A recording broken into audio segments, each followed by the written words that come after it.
So I am Associate Director of Postgraduate Education at Harvard Catalyst. And in that role, I help the team to oversee all of the programs that PG runs. So Postgraduate Education has a variety of activities. Some of them are didactic-oriented Mhm. courses or occasionally shorter lectures or workshops. And it ranges from there to longer longitudinal mentoring and or training programs. And so in that rubric, there's a vision of sort of making sure that researchers and translational researchers really have both the skills and the knowledge that they need in order to be successful. Mhm. My PG journey began lecturing in a few courses, and then to leading a few courses, directing a few courses, then to directing a sort of an area of the PG portfolio, and now to this larger administrative job.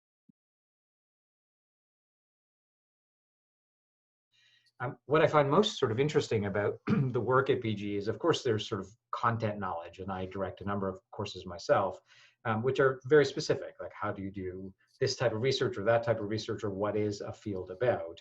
Mhm. But what I think is most compelling are really two things. One is the sort of opportunity or the ability for investigators to really see across the spectrum of research. I think for me, that seeing that continuum and allowing people exposure to that continuum is really quite compelling.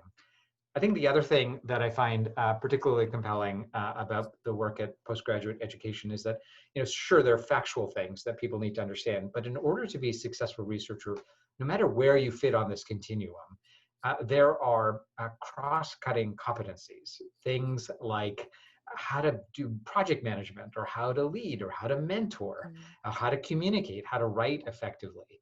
And these things which seem trivial or somehow seem not quite as hard science as learning biostatistics, for example, are in fact probably the biggest predictors of success for most researchers. And if you look at people who have developed successful research careers, no matter where they are, if they're bench scientists or they're clinically oriented researchers, there's a commonality in how I think they operate. And PG really offers, in addition to the factual stuff, these cross-cutting competencies, which I think is really unique to our program.